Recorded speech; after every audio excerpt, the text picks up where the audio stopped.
ما تضرب نار.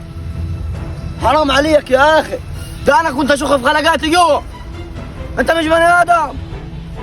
يعني ما يحللكش ضرب النار غير جنب القصبات بتوعي، كله ده عشان لك شويه قراطين برسيم هنا. طيب ليك دي معكش غير ضرب النار؟